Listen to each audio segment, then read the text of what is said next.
Without a microscope, we cannot tell if there are bacteria or viruses around. But as we have seen, just a sneeze can cause a pandemic. Nowadays, we focus on vaccination to prevent or reduce the effects of COVID-19.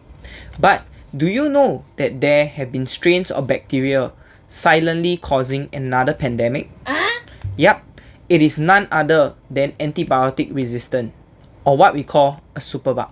Studies have shown that superbugs are a leading cause of death worldwide, killing over 3,500 people every day.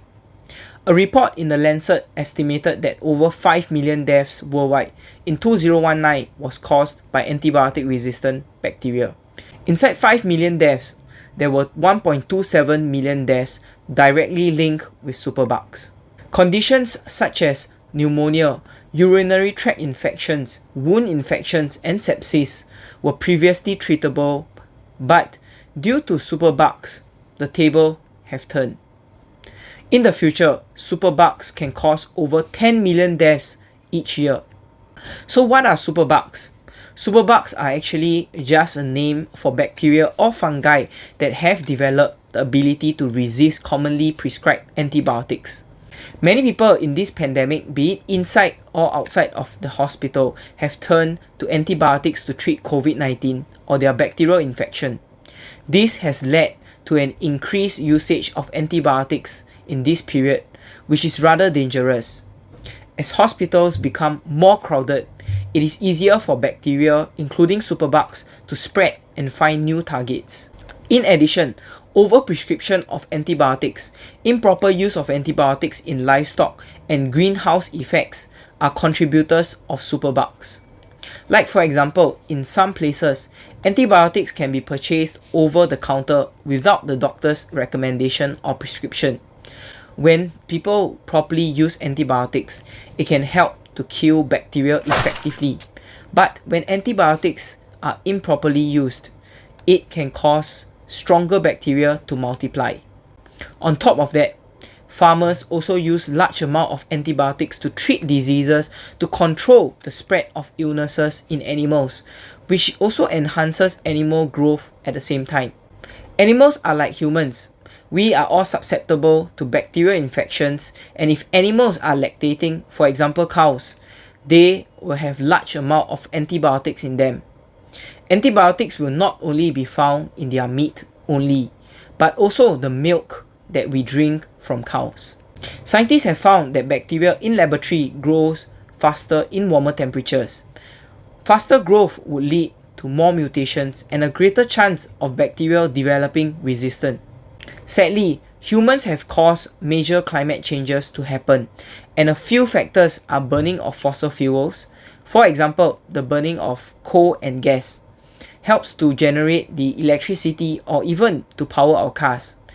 Next in line is deforestation or clearing of forests to create more farms to get more land for other uses. There are many more harmful actions that human takes to cause global warming, which also increases the chance of being infected by a superbug. A variety of bacteria is present around us, and different bacteria have different mutations.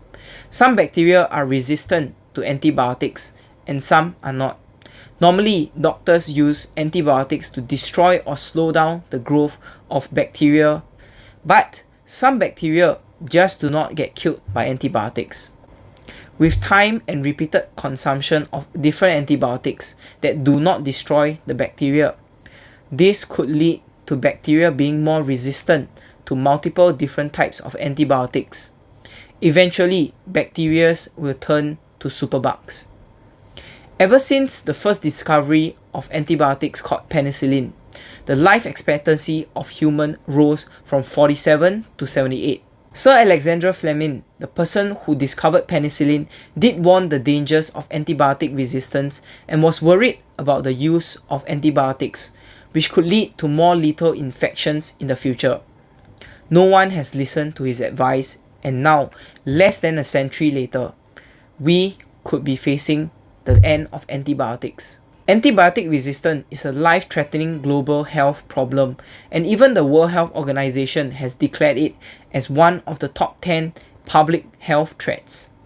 Treating antibiotics is not as simple as providing a different type of antibiotic or to use a larger dose.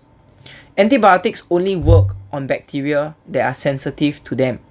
By giving someone antibiotics that the bacteria is not sensitive to can be worse than doing nothing. And that includes serious side effects such as retinal detachment, deafness, liver and kidney failure.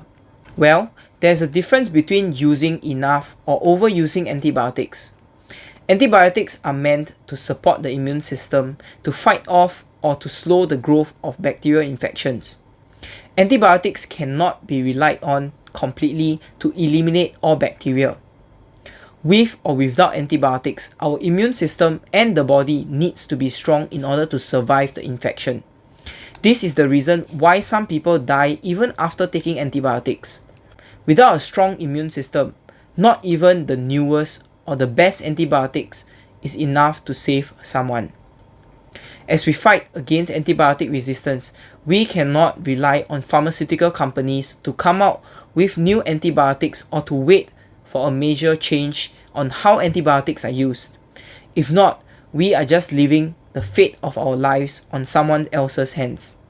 The most important factor and the only factor that is within our control is preventing ourselves from falling ill in the first place. The best way to prevent diseases is to take good care of our immune system through simple everyday measures such as eating healthier and getting more exercise. So if we never ever fall ill, we will not need to use antibiotics. We will also not need to go to the hospitals and expose ourselves to possibly superbugs. But if we were to get ill, we would need to take care of our health so that we can recover faster and protect ourselves at the same time. Lastly, if you have any questions about how we can take care of our immune system, you can check out my Telegram group. Like, share and subscribe as I'll be posting videos weekly. Thank you all for watching and I'll see you in the next video.